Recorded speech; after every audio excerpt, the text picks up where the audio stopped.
নমস্কার বন্ধুরা, recruitment update YouTube চ্যানেলে সকলকে স্বাগত জানিয়ে আজকে 26/1/2024 পশ্চিমবঙ্গে বন সহায়ক পদে নিয়োগ নিয়ে যে মামলা চলছিল, বন সহায়ক নিয়োগ নিয়ে, সেই বন সহায়ক পদে নিয়োগের নিয়ে যে মামলার গুরুত্বপূর্ণ আপডেট আমরা একটু দেখে নেবো বিস্তারিত কী রয়েছে। তার আগে বলি, যদি চ্যানেলটা এখন সাবস্ক্রাইব করে না থাকেন প্লিজ সাবস্ক্রাইব করে নেবেন নানা ধরনের লেটেস্ট আপডেট পাওয়ার জন্য, চাকরি পাওয়ার জন্য, শিক্ষাসংগত পাওয়ার জন্য।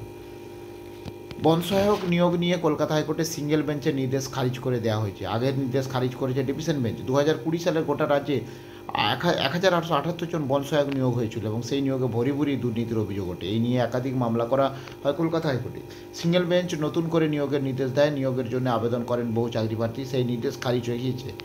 রাজ্যের বন সহায়ক পদে নিয়োগ প্রক্রিয়া নতুনভাবে শুরু করার যে নির্দেশ দিয়েছিল কলকাতা হাইকোর্টের একক বিচারপতির বেঞ্চ, তা খারিজ করে দিয়েছেন ডিভিশন বেঞ্চ। তো এই নিয়ে ডিভিশন বেঞ্চের পর্যবেক্ষণ, দুর্নীতি বা বঞ্চনার অভিযোগ ওঠেনি। রাজ্য যে পদ্ধতি নিয়োগ করেছে তা আইনসিদ্ধ। 2020 সালে রাজ্যে 1878 জন বন সহায়ক পদে নিয়োগ হয়েছিল, তার বৈধতা নিয়েই মামলা হয়। তো যা হোক, এই গুরুত্বপূর্ণ আপডেট আমি শেয়ার করলাম। আরও আপডেটগুলো অবশ্যই শেয়ার করবো। সঙ্গে থাকবেন এবং চ্যানেলটা সাবস্ক্রাইব করে নেবেন। ধন্যবাদ।